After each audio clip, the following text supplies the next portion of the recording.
He walked into the store to buy a gift. He walked out accused, humiliated, and heartbroken, but the man who was mocked in public turned out to be the owner of it all. It was a sunny afternoon in Los Angeles. Inside a fancy shopping mall, a man named Eli Matthews walked into a gift store. He was wearing a pink blazer, slim pants, and carried a small designer bag. His walk was confident, his smile kind. Eli was looking for a birthday present for his niece. He browsed the shelves, humming softly to himself. But the store manager, Mr. Derek, noticed him from across the counter and instantly frowned. He leaned toward one of the employees and whispered, "Watch that guy. He looks suspicious." The employee hesitated. "Why? He's just looking at gift items." Derek said, "Come on, look at him. Flashy. Acting weird. Probably trying to shoplift." Eli picked a teddy bear and walked toward the register. He smiled and said, "Could you wrap this nicely, please? It's for my niece's birthday." Derek walked straight up, crossed his arms, and barked, "Empty your pockets." Eli blinked, surprised. "Excuse me? Don't play innocent," Derek sneered. "I saw you sneaking something into your bag. Empty it now, or I'll call security." Other customers turned their heads. The room fell silent. Eli, trying to stay calm, said, "I didn't take anything. I was just shopping like anyone else." But Derek didn't care.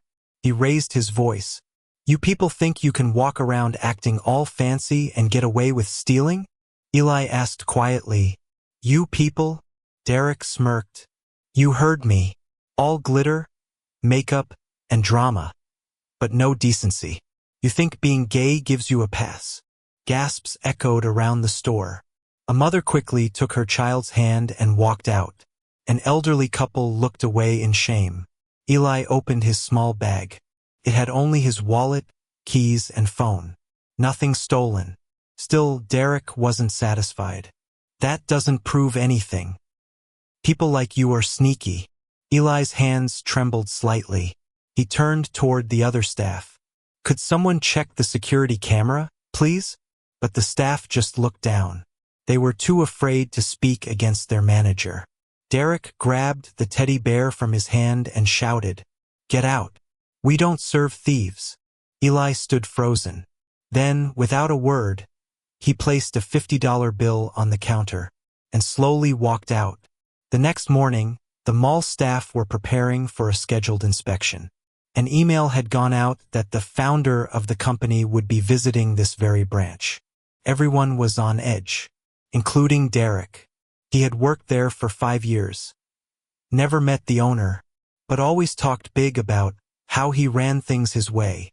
Suddenly, the doors opened, and Eli Matthews walked in, wearing a charcoal gray suit.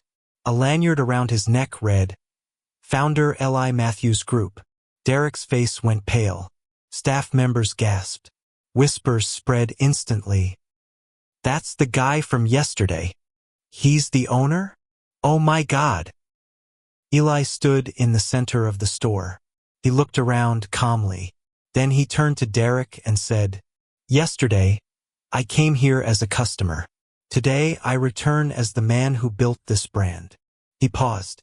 "I started this chain 10 years ago, with a dream to create a place where people feel welcome, safe, and loved, regardless of how they look, love, or live." He turned to the staff.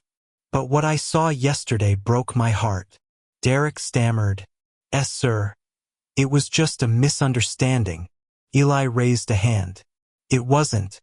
It was prejudice. It was hate disguised as suspicion.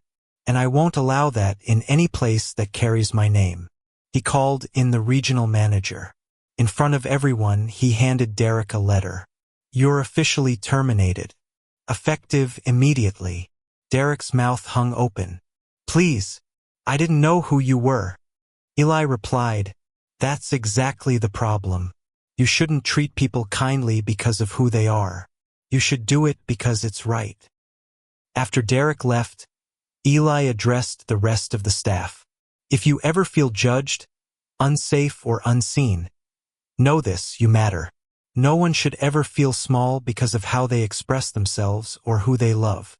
One young staff member quietly wiped away tears. Another whispered, "Thank you for standing up for all of us." Eli smiled warmly and said, "We rise by lifting others, not pushing them down."